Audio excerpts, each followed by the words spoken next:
aos Romanos, capítulo de número 3, eu gostaria de ler um único versículo, que é o versos 23 e 24. Romanos 3, versos 23 e 24, e o texto diz assim: porque todos pecaram e destituídos estão da glória de Deus, sendo justificados gratuitamente pela sua graça, pela redenção que há em Cristo Jesus. Nesse primeiro momento eu gostaria de me fixar um pouco mais na primeira parte do texto que nós lemos, que diz: porque todos pecaram e destituídos estão da glória de Deus. Eu gostaria de hoje estar trazendo uma elucidação para a igreja acerca da proposta do Evangelho. Eu estava orando essa semana, se eu não me engano, quinta-feira aqui, e Deus colocou algo no meu coração. E o que Ele colocou no meu coração foi justamente isso, de que muitos de nós cristãos, que talvez tenhamos crescido no Evangelho, ainda não tenhamos entendido, compreendido de uma forma perfeita, correta, qual é a proposta do Evangelho. Isso acontece talvez, ou pelo menos em parte, porque nós brasileiros somos um povo tradicionalmente cristão. Então nós crescemos ouvindo que Jesus morreu por nós, mas não entendemos bem por que Ele morreu por nós. Nós crescemos ouvindo que a nossa salvação está na cruz, mas muitas vezes não sabemos do que exatamente fomos salvos, ou por que o sacrifício foi necessário. E então muita confusão se faz na nossa cabeça, e em função disso, muitas linhas religiosas, tidas como cristãs, estão se levantando e trazendo uma proposta completamente fora dos princípios e padrões teológicos da palavra de Deus, e isso é muito grave. Como uma palavra introdutória, eu gostaria de esclarecer o que é proposta. O conceito está relacionado com o oferecimento, o convite, ou o pensamento que se expressa a uma pessoa com um objetivo. Proposta é um conceito, então, relacionado ao que se oferece, a algum convite ou pensamento que se quer fazer externar para uma outra pessoa, e isso obviamente exige uma contrapartida, uma aceitação ou não. Nós poderíamos ilustrar, e acho que nós quase que não precisaríamos ilustrar o que seria uma proposta, considerando, por exemplo, o pedido de um rapaz a uma moça em casamento. Um rapaz, ele está interessado em uma moça, e então ele faz uma proposta: eu gostaria de namorar você. E a moça então fica comprometida a dar uma resposta, um retorno a essa proposta, que pode ser positiva ou negativa, e na pior das hipóteses pode-se pedir um tempo determinado para pensar na proposta. Assim, na proposta de namoro ou no de casamento, nós poderíamos responder positiva ou negativamente a uma proposta de emprego.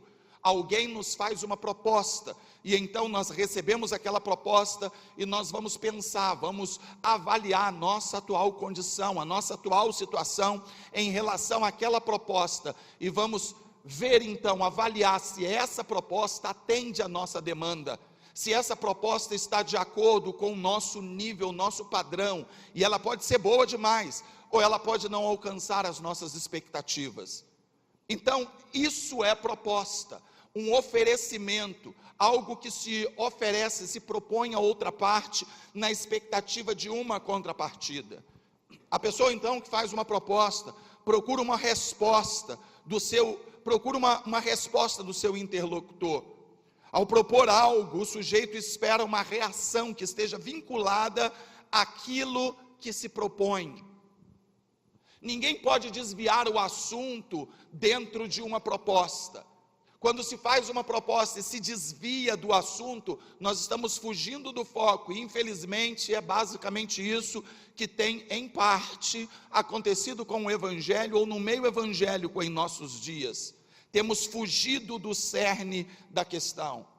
O homem que faz uma proposta de casamento à sua namorada, ele espera que a mulher aceite contrair matrimônio com ele, ou que recuse, em último caso, mas não espera o silêncio, porque o silêncio já é uma resposta. Se abster de responder já é uma resposta. Uma proposta, então, necessita ser clara e específica. Uma proposta precisa ter objetivos. Uma proposta sempre é feita a partir de uma necessidade. E uma proposta pressupõe ou exige, na verdade, uma resposta. Ambas as partes que estão envolvidos numa proposta, ou seja, tanto o que propõe como aquele que é o alvo da proposta, ambas as partes precisam saber exatamente do que se trata. Diante disso, eu gostaria então de te perguntar, como cristão que você é, ou pelo menos julga ser, você sabe exatamente qual a proposta do Evangelho? Por que estamos aqui hoje? Qual o nosso propósito, ou pelo menos qual deveria ser o nosso propósito ao estarmos aqui? Por que nos reunimos, pelo menos uma vez por semana, aqui nesse templo, para louvarmos ao Senhor? É simplesmente porque fomos criados para o louvor da sua glória? Qual é o objetivo de você sair de casa e estar aqui hoje congregando? É porque você precisa de algum tipo de entretenimento para o domingo à noite, algum tipo de programação, algo a ser feito? É porque você acha o Domingão do Faustão muito chato e você opta por estar aqui levantando sua mão, balançando a mão, dando uns glória a Deus e ouvindo uma música de boa qualidade, ou ouvindo uma ministração incentivadora, motivadora, que venha te dar condições de viver a semana que estamos iniciando com um pouco mais de motivação, porque se é isso, o nosso culto não passa de um momento de autoajuda que todos nós temos para nos impulsionar para mais um período de tempo. Então, nesse sentido, uma palestra de algum tipo de palestrante de autoajuda seria tão útil para você quanto um culto de domingo à noite. Um show de um cantor popular seria tão animador e motivador para a sua vida quanto um período de louvor da igreja para a sua vida. Então nós já percebemos que não é essa a proposta, não é esse o propósito do Evangelho. Mas qual o propósito do Evangelho? Para entendermos a proposta do Evangelho, nós precisaremos entender por que havia necessidade do Evangelho. E, consequentemente, por que havia necessidade de uma proposta. E então, indo outra vez, ou retornando ao Gênesis, ao primeiro livro da Bíblia, e para quem não sabe, Gênesis significa princípio. Então, voltando ao princípio, nós vamos começar a perceber como foram os desdobramentos da história da humanidade, os primeiros dias da humanidade, para que houvesse a necessidade de uma proposta. No princípio começa a Bíblia, criou Deus o céu e a terra. Esse é o primeiro versículo da Bíblia, e é interessante dizer, principalmente para aqueles que não são convictamente criacionistas, porque não encontram na Bíblia elementos satisfatórios para acreditarem nessa verdade. É bom já dizer que a Bíblia não foi escrita para satisfazer os nossos anseios científicos de criacionismo. A Bíblia foi escrita com outro propósito, com o propósito de esclarecer ao homem o estado real em que ele se encontra. Portanto, você não encontrará todas as respostas que você procura na Bíblia, principalmente as de cunho científico, porque ela não foi escrita com esse propósito. E então Deus cria o homem, Ele cria todo o universo, e depois Ele coroa a sua criação com o ser humano. Depois de estar tudo pronto, Ele cria o homem. Nós não sabemos ainda qual foi o objetivo real, o objetivo em que fez com que Deus, na sua triunidade, pensasse em criar um ser que lhe rendesse culto, um ser que estivesse se relacionando com Ele. De qualquer forma, a Bíblia diz no Salmo 19 ou 16, me falha a memória, A Bíblia diz que os céus manifestam a glória de Deus e o firmamento anuncia a obra da sua mão. Um dia faz declaração a outro dia e uma noite mostra a outra noite a sabedoria. E esse texto nos dá pelo menos um vislumbre, uma ideia do porquê Deus criou o universo. Ele criou para o louvor da sua glória. Os céus manifestam a glória de Deus. Ele queria, por algum motivo, ter alguém que pudesse se relacionar com ele de uma forma voluntária. De qualquer forma, Deus cria o homem, e ele então desenvolve essa comunhão com o homem. Os primeiros capítulos da palavra de Deus nos mostram um Adão e uma Eva, que se encontravam fisicamente com Deus. Eles não ouviam simplesmente a voz de Deus, eles não tinham uma simples sensação em seus corações acerca da presença de Deus, como eu e você temos hoje. Embora a gente aprofunde, quando a gente vai de alguma forma verbalizar essa luz que recebemos, como Deus me falou, Deus me disse, a grande verdade é que nós temos sentimentos e sensações de que Deus está com a gente e que está ministrando aos nossos corações. Mas não era assim com Adão, não era assim com Eva. Eles podiam conversar com Deus. Deus sugeria a eles determinadas diretrizes e eles davam o retorno para Deus, como por exemplo botar nome nos animais, como por exemplo cuidar de tudo que Deus havia confiado em suas mãos, submetendo toda a criação a eles mesmos. Enfim, eles conversavam, como você pode conversar com seu vizinho aí, como nós podemos dialogar. Por quê? Porque não havia qualquer tipo de barreira. Existem pais hoje aqui que possuem barreiras com filhos e filhos que possuem barreiras com os pais. Existem esposas aqui que possuem barreiras com esposos, esposos que possuem barreiras com esposas. O relacionamento já não é mais o mesmo. Não há segurança, não há liberdade para olhar nos olhos e dizer o que se gostaria de dizer, de se dar um abraço, de sentar no colo, de estar junto, enfim. E esse tipo de comunhão foi perdida justamente porque ao longo da caminhada alguns erros foram cometidos e foram geradas dores. Dores foram geradas no coração e fizeram com que houvesse um afastamento natural, causado por erros, causados por pecados. E isso nós estamos ilustrando, homem e homem, gente com gente, pessoas que falham com pessoas que falham, e a comunhão entre Deus e o ser humano era absolutamente perfeita. Não havia qualquer linha de conduta que levantasse qualquer tipo de suspeita, de dissimulação, de mentira. Não havia qualquer tipo de relacionamento ou de resquício de posicionamento que indicasse algo errado. Eles estavam bem, eles conversavam de uma forma amorosa e amiga. Não havia nada entre eles, nada que pudesse formar essa barreira. Até que o homem peca. E nós conhecemos a história. O texto da palavra de Deus diz, ou nos mostra que Deus gostaria de uma relação com o ser humano, uma relação de confiança, uma relação voluntária. O homem, ele precisaria desejar estar na presença de Deus. O homem precisaria escolher Deus e, portanto, Deus precisava dar a ele uma opção, a opção de não escolhê-lo. E então Deus bota no meio do jardim uma árvore chamada árvore do conhecimento do bem e do mal e diz: você não vai comer desse fruto, porque o dia que você comer desse fruto, você vai morrer.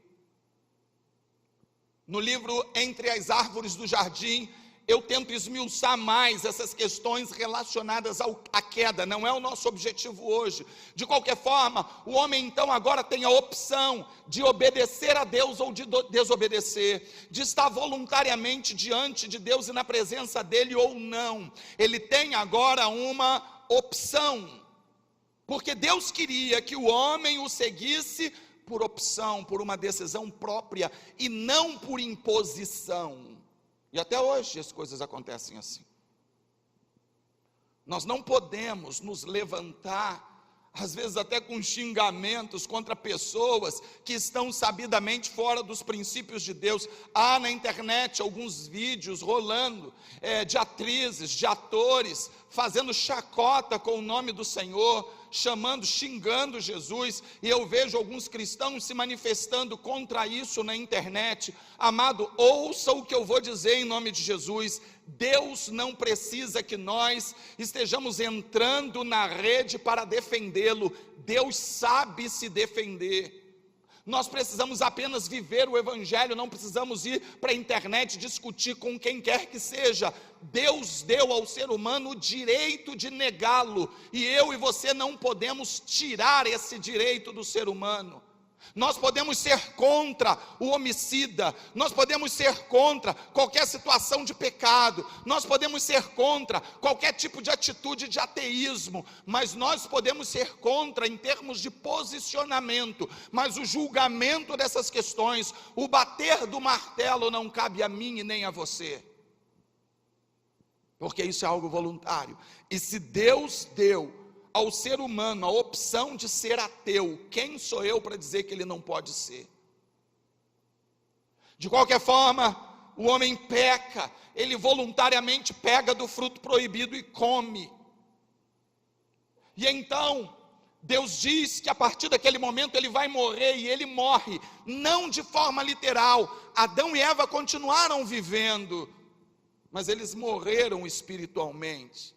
E em Romanos, no capítulo 6, no verso 23, diz: o salário do pecado é a morte. O homem pecou, e então a comunhão foi quebrada. Um muro intransponível foi construído entre o homem e Deus. Não havia mais condições do homem ter comunhão com Deus. Não havia mais essa condição, porque todos pecaram, diz Romanos, e destituídos, excluídos estão da glória de Deus, impossibilitados estão da glória de Deus, porque Deus não pode ter comunhão com o pecado, a natureza de santidade dele não lhe permite isso. E então houve um afastamento, e a morte passou a fazer parte da realidade humana. Quase todas as vezes que eu estou em uma cerimônia fúnebre, eu menciono isso. Você pode ter uma vovozinha de 90 anos, e ela fica enferma, fica 5 anos numa cama, e quando ela morre, você chora e você sente, e lá no seu interior você pensa: meu Deus, por que ela não poderia viver um pouco mais? 95 anos. Já estava fazendo hora extra, mas você sente assim mesmo, 95 anos, mas você sente a dor do mesmo jeito. Por quê? Nós temos o hábito de dizer que uma morte súbita, ela dói mais do que uma morte já esperada, e é verdade, é mais chocante. Mas tanto que perde uma pessoa por uma morte súbita, como aquele que perde um ente querido por uma morte esperada, vai sofrer do mesmo jeito. Ele vai sofrer, ele vai demorar a digerir isso. E você nunca parou para pensar que as coisas não deveriam ser assim? Afinal de contas, todos nós sabemos que vamos morrer um dia. Todos nós sabemos que vamos perder pessoas queridas um dia. Nós deveríamos estar preparados para isso, mas não estamos. Por quê? Porque eu e você não fomos estabelecidos, construídos emocionalmente, prontos para a morte, para digerirmos esse nível de perda. Isso veio com o pecado, que foi um intruso que invadiu a história da humanidade. E então, por mais que você espere, e então por mais que você saiba, e então por mais que as coisas sejam presumíveis, você ainda assim vai sentir a dor da perda. porque você não foi feito para isso. E ainda que você trabalhe num hospital, ainda que você seja um agente funerário, ainda que você esteja familiarizado a conviver de perto com a morte, o dia que alguém íntimo seu partir, você vai sentir. E às vezes você sente até com pessoas que nem tão íntimas são, porque você não foi construído para isso. Você foi feito para viver eternamente. Diga para o seu vizinho: você foi feito para viver eternamente. E deixa eu dizer uma coisa para você: vai viver. Você vai viver eternamente.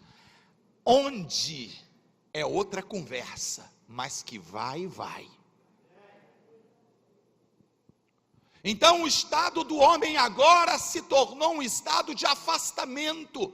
Era impossível o homem se aproximar de Deus, Deus ter comunhão com o homem, porque o pecado agora fazia um abismo intransponível entre um e o outro. Então agora a condição do homem, a partir daí, passa a ser outra. Deus não pôde mais ter essa comunhão, e a necessidade do homem é hoje a de voltar a ter comunhão com Deus. Fomos afastados da comunhão com Deus. E por que fomos afastados? Por causa do pecado. E hoje então nós temos a necessidade de retornarmos a essa comunhão. Essa é a demanda. Nós precisamos voltar a ter comunhão com Deus. A necessidade do homem então é essa. E por que eu preciso então, ao voltar a ter comunhão com Ele? Porque eu estou condenado ao afastamento eterno. Algumas pessoas perguntam: se Deus é bom, por que Ele fez o inferno? Eu não me lembro de um texto bíblico onde Deus estava arquitetando o inferno. No princípio criou Deus o inferno, ou em tal momento criou Deus o inferno. Eu não me lembro disso. Talvez quem tenha criado esse estado tenha sido eu e você, eu não sei, nunca nem parei para pensar sobre isso. Mas o fato é que qualquer situação ou qualquer estado de espírito eterno fora da presença de Deus já é um inferno.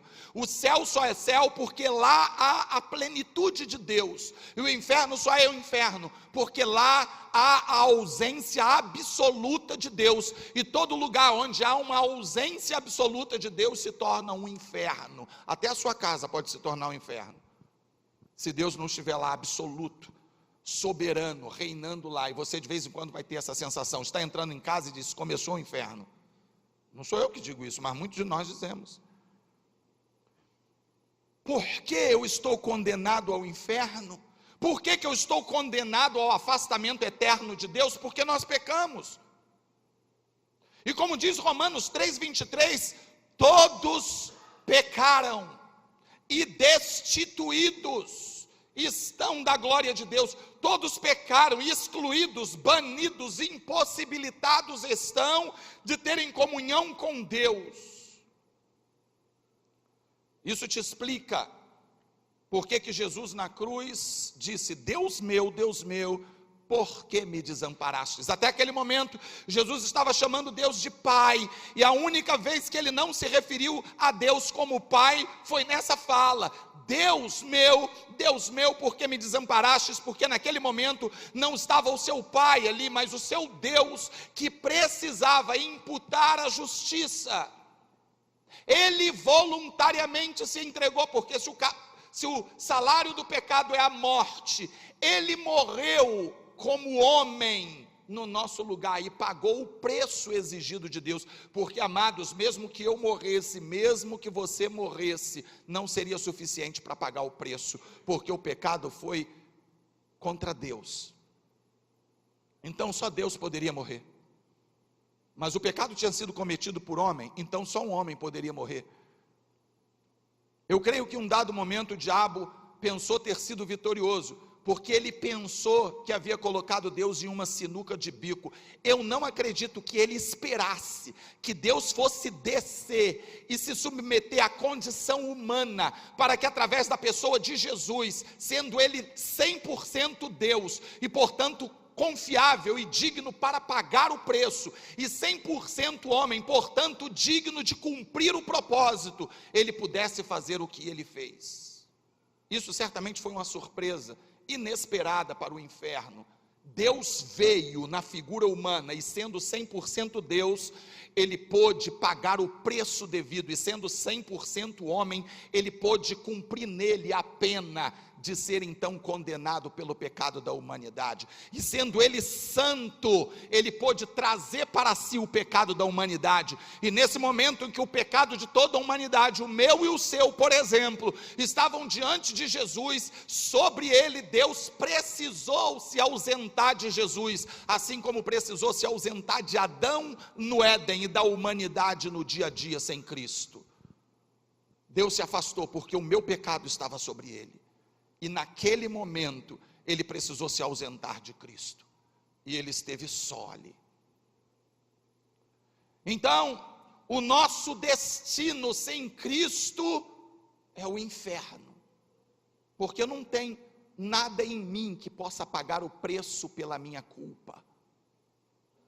E então, a partir dessa necessidade que eu tenho, a partir dessa necessidade que você tem, de sermos religados a Deus, surge a proposta do Evangelho. Para quem não sabe, Evangelho significa boas novas, uma boa notícia. Imagina, você tem a notícia, a informação de que você está condenado, você vai para o inferno, morreu. Se você acreditasse que morreu, acabou, seria uma vitória, mas morreu, não acabou.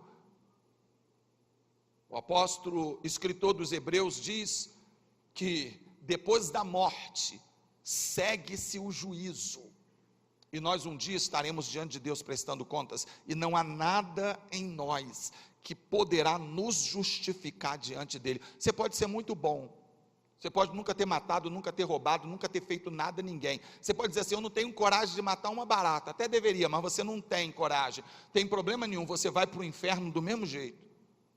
E não venha com esse argumento diante de Deus, Deus, eu acho que eu mereço entrar no seu céu, eu nunca matei uma barata. Isso não é argumento, porque o nosso pecado é muito maior do que tudo isso. Isso nós nunca fizemos mal a ninguém, nós não fizemos mais do que nossa obrigação. De qualquer forma, essa é a nossa situação, esse é o nosso estado diante de Deus, de pecado, por mais bonzinhos que nós aparentemos ser. E então vem a proposta do Evangelho. Até aqui eu acentuei então duas primeiras partes de textos bíblicos. Agora, deixe-me mencionar os textos bíblicos de uma forma completa. O primeiro que nós lemos diz, porque todos pecaram e destituídos estão da glória de Deus, ou seja, excluídos. Mas a sequência diz, sendo justificados gratuitamente pela sua graça, pela redenção que há em Cristo Jesus, Romanos 23, 24, foi o texto que nós lemos. O texto seguinte, que eu mencionei também, apenas uma parte, diz, porque o salário do pecado é a morte, mas a sequência diz, mas o dom gratuito de Deus é a vida eterna por Jesus Cristo. Ambos os textos mostram que é gratuitamente, ou seja, não há o que pagar, não há o que dar. Pastor, se eu tiver um dízimo grande, você vai para o inferno do mesmo jeito, com dízimo ou sem dízimo. Pastor, se eu der cesta básica aos pobres, você vai com cesta ou sem cesta para o inferno do mesmo jeito. Pastor, se eu fizer uma grande oferta para a igreja, se nós comprarmos o imóvel e darmos de presente para resolver o problema de estacionamento da igreja, você vai para o inferno assim mesmo. Vai ter um bom histórico lá no inferno, mas vai para o inferno. Vai tirar onda lá, dizendo, dei um prédio lá para a igreja, mas vai para o inferno. Porque é de graça, não adianta você tentar comprar o Evangelho. Embora alguns que parecem estar fora da visão da proposta real, ensinem ao contrário, mas não há nada que você pode fazer. Tanto o primeiro texto como o segundo texto dizem que é de graça, gratuitamente. Não há nada que você possa fazer para pagar isso. E tanto um quanto o outro também deixam claro que é por meio de Jesus Cristo, o nosso Senhor. Você entendeu? É por Jesus, não é por Santo Antônio, por São Pedro, por São Paulo, por Maria, por Madalena, não é por ninguém, é por Jesus. Todos esses mencionados foram pessoas, ou pelo menos a maioria, muito boas, mas foi por Jesus. Só ele pôde fazer o que ele fez, porque ele era Deus homem. Você lembra que eu disse? Ele pôde pagar o preço porque era Deus, e pôde cumprir a pena ou sofrer a pena porque era homem. Jesus só pôde fazer o que fez porque era quem era. Você não pode esquecer. Se você esquecer de tudo o que eu falei essa noite, ou ainda vou falar, não esqueça dessa frase. Vamos repetir: Jesus. Mais forte, só os crentes. Jesus só pôde fazer o que fez porque era quem era. Ele só pôde remir a humanidade porque veio como homem. Ele só pôde pagar o preço porque era Deus. Já existia antes de todas essas coisas. O diabo não sabia, mas havia um projeto de salvação. E o texto bíblico diz: antes da fundação do mundo, antes de Deus fazer o mundo, porque ele já sabia o que ia acontecer, ele providenciou o Cordeiro de Deus, que diz o texto bíblico, que foi morto antes da fundação do mundo. Profeticamente, na mente de Deus, isso já havia acontecido desde sempre. Então vem a proposta do Evangelho. Em João capítulo 3, verso 16, está uma fala do próprio Cristo, que alguns teólogos concordam ser o texto central da Bíblia, e diz: Deus amou o mundo de tal maneira que deu seu Filho único, para que todo aquele que nele crê não pereça, mas tenha a vida eterna. Opa, agora há uma esperança. Nós estamos condenados ao inferno, mas parece haver uma proposta. A proposta do Evangelho é que aquele que tem Cristo tem a vida eterna. A proposta do Evangelho é que Deus justifica por Cristo Jesus gratuitamente. A proposta do Evangelho é que o dom gratuito de Deus é a vida eterna por Cristo Jesus, nosso Senhor. É essa a proposta do Evangelho. A proposta de Deus é de arrependimento do seu estado, de afastamento dele, por meio de Jesus. Essa é a proposta de Deus. Estamos afastados dele, e a proposta de Deus é de acabar com esse afastamento, é que você possa voltar a ter contato com Deus, é que você possa ter outra vez comunhão com Deus, é que você possa outra vez estar junto com ele, no mesmo ambiente que ele está, e portanto capacitado para ir para o céu. Você entende? É essa a proposta do Evangelho. Ou seja, se fosse possível você chegar lá na porta do céu, vamos supor, isso não é possível, mas vamos supor que fosse assim. Você morre e vai lá para o céu, chega lá no céu e bate na porta, e alguém abre a porta. Para manter a tradição, São Pedro abre a porta. É só tradição, isso não está escrito em lugar nenhum não, tá? Mas o pessoal é que diz: vamos mudar a tradição, vamos quebrar a tradição, porque nós não somos tradicionais. Aí quem abre a porta lá é João.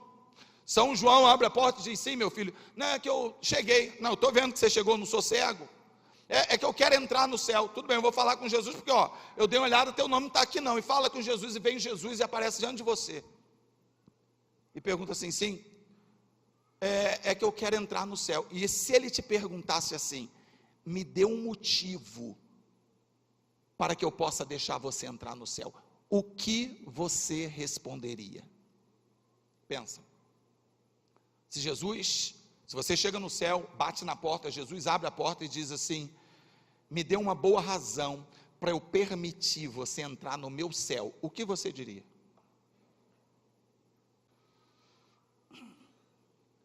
Aí você diria assim: olha, eu nunca matei, eu nunca roubei, eu nunca fiz nada a ninguém, eu nunca traí minha mulher ou meu marido, eu sempre respeitei meus pais, eu sempre eduquei bem os meus filhos, eu fui um homem exemplar, trabalhador, eu nunca fiz nada de errado. E Jesus diria assim: mas ainda assim você é pecador, porque todos pecaram e destituídos estão da glória de Deus. Não há argumento, meu irmão. não há argumento. Você é pecador, eu sou pecador. Se eu bato lá na porta do céu e ele olha para mim, eu acho que eu já caio sentado. Eu acho que eu já caio para trás, na unção da presença dele. E ele dizia aí, não, eu fui pastor, não sei se ele não está lembrado de mim não. Ele dizia, eu não te conheço. Porque está escrito que muitos vão chegar diante dele e ele vai dizer, eu nem te conheço. Não, mas em teu nome eu expulsei demônios, em teu nome eu curei enfermos, em teu nome falei até novas línguas, em teu nome eu fiz e aconteci. Ele vai dizer, eu não te conheço, cara. Que situação, hein, cara? Não tem argumento. Ô Jesus, eu fui pastor, lembra não, lá na Ceifa? Lembra daquele dia que eu até dei aquela palavra para os irmãos no estacionarem o carro na porta dos outros, que era mau testemunho, lembro? Cara, eu não te conheço. Qual a parte de não te conheço que você não entendeu? Não tem argumento, cara. Só tem um argumento. Sim, por que eu deveria deixar você entrar no meu céu? Não há motivo, Senhor. Eu fui pecador. Eu tive intenção ruim no meu coração, Senhor. A minha mente muitas vezes foi poluída. Eu pensei coisas que eu nem queria pensar e fiz coisas que eu sabia que não poderia fazer. Eu sou pecador miserável. Mas eu reconheci isso e aceitei sobre a minha vida o sacrifício do Senhor, e o teu sangue me purificou de todo o pecado. Só isso.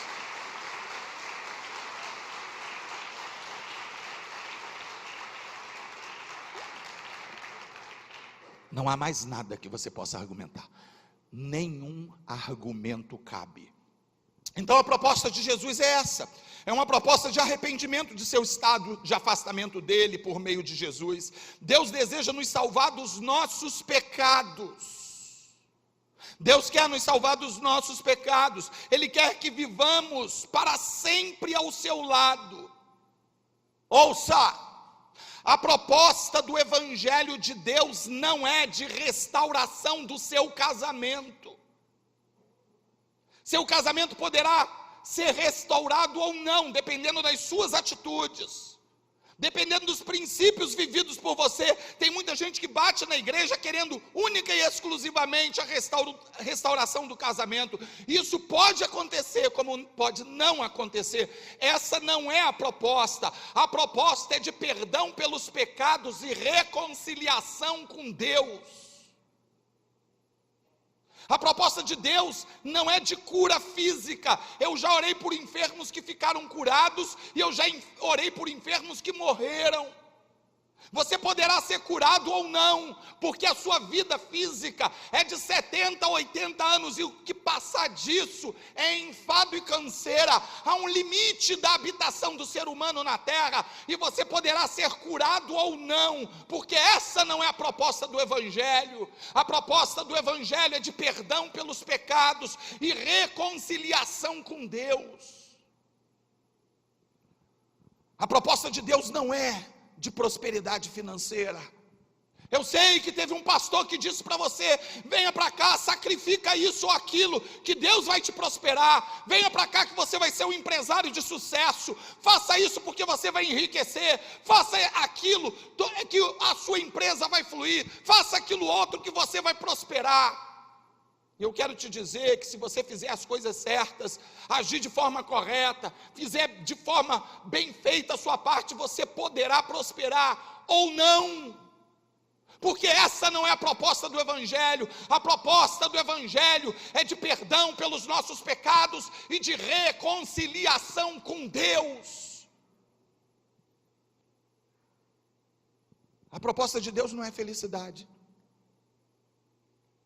Você sabia? Você pode vir para o Evangelho e ser feliz, ou não. Existem pessoas que quando chegam no Evangelho ficam mais infelizes do que eram antes.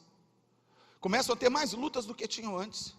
Claro que depois passa, é temporário, mas todos nós teremos momentos de infelicidade na terra. Existem pessoas, como pregou o Mário quinta-feira aqui, que estão quebrando princípios em nome da felicidade.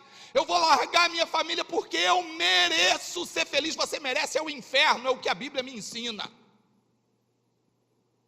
Eu vou fazer isso ou aquilo outro, porque eu mereço ser feliz. Você não merece coisa nenhuma, eu não mereço coisa nenhuma. Existem pessoas em nome da felicidade quebrando princípios de Deus. Foi mencionado um texto aqui, e eu estava meditando nesse texto. E o texto diz que se nós pedirmos alguma coisa a Deus, de acordo com a sua vontade, Ele nos ouvirá. E o que vem na nossa mente é, se o que nós vamos pedir é da vontade dEle, que diferença faz pedirmos ou não, se Ele só vai fazer a vontade dEle? E nós precisamos entender até isso. É porque tem muita gente pedindo coisas grosseiras a Deus. Eu já vi marginais fazendo o sinal da cruz antes do assalto. Eu já vi quadrilhas rezando o Pai Nosso antes de ir para o banco. Eu já vi crentes pedindo ajuda a Deus para fazer coisas ilícitas. Isso não está de acordo com a vontade dEle. Ele não vai inclinar o coração dEle para você. Muitas vezes, em nome do Evangelho, nós abrimos mão de contentamentos temporários. Muitas vezes, em prol do Evangelho, nós abrimos mão de uma alegria passageira. E então eu não te garanto que você vai ser feliz. Como disse A.W. Tozer, você terá muito tempo na eternidade para ser feliz. Aqui você tem que ser crente. Aqui você tem que se submeter ao senhorio de Cristo. Ainda que em alguns momentos passemos por tribulação. Você, estudante, sabe que algumas vezes você passa aperto por ser cristão dentro de sala de aula. Você, empresário, sabe que às vezes não leva algumas vantagens por ser cristão. Você, profissional liberal, sabe que às vezes perde algumas concorrências por ter princípios. Nós todos cristãos sabemos que muitas vezes perdemos oportunidades de alegria e contentamento por cumprirmos os princípios de Deus e deixamos temporariamente de ser felizes. Mas a proposta do Evangelho não é felicidade. A proposta é perdão dos pecados e reconciliação com Deus. Você entende qual é a proposta do Evangelho? Não é outra. A mensagem do Evangelho é essa: somos pecadores e não há o que fazer para reverter esse quadro. Mas Cristo veio e fez por nós, e por meio dele nós podemos reverter esse estado. Essa é a proposta do Evangelho. Toda proposta exige uma resposta. O pedido de casamento que eu coloquei no início, ou a proposta de trabalho que eu também coloquei no início, exigem uma resposta. Ou você diz não para esse cara que está te pedindo em casamento, ou diz sim. Ou você diz não para a proposta de trabalho, ou diz sim, mas você tem que dar uma resposta. Se você virar as costas e ir embora, isso já é uma resposta. De igual forma, o sacrifício da cruz exige uma resposta. A proposta é de perdão pelos pecados e de reconciliação de Deus, e de colocar uma cruz diariamente nos ombros e segui-lo. E essa proposta exige uma resposta. O silêncio é a maior resposta negativa que você pode dar. Então hoje eu quero terminar esse momento de meditação com um apelo. Qual é a sua resposta à proposta de Cristo? Você quer receber a proposta dele e aceitar, dizendo: é uma grande proposta, eu entro com a minha vida e o Senhor entra com a sua. Eu me dou para o Evangelho assim como o Senhor se doou por mim, e no fim o Senhor me dá a vida eterna em troca dos meus pecados. É uma grande proposta, eu não tenho como dizer não. Eu te recebo como Senhor e Salvador da minha vida. Ou não. Você pode dizer: não, eu não acredito em nada disso, ele morreu porque ele quis. É um direito seu, ele te deu esse direito, assim como deu o direito de Adão e Eva comerem do fruto. Só não venha depois com conversa de que não sabia, quando chegar na porta do céu, se chegar tão longe e não tiver argumentos, porque um dia você vai estar lá. E há uma terceira alternativa: você desconversar, fazer de conta que não é com você. Não, quem sabe um dia, não, eu terei uma outra oportunidade. Você está sendo mais covarde do que aquele que diz não. porque pelo menos o outro falou, não, eu não quero, eu não aceito, a minha vida está legal, eu vou bem, obrigado, e vou continuar nesse caminho. Pronto, acabou, ele tem direito. O Evangelho exige uma resposta, e a única coisa que você não pode fazer diante da proposta de Cristo é nada. Você tem que dizer sim ou não, é com você, a responsabilidade é sua. Vamos ficar em pé e vamos orar.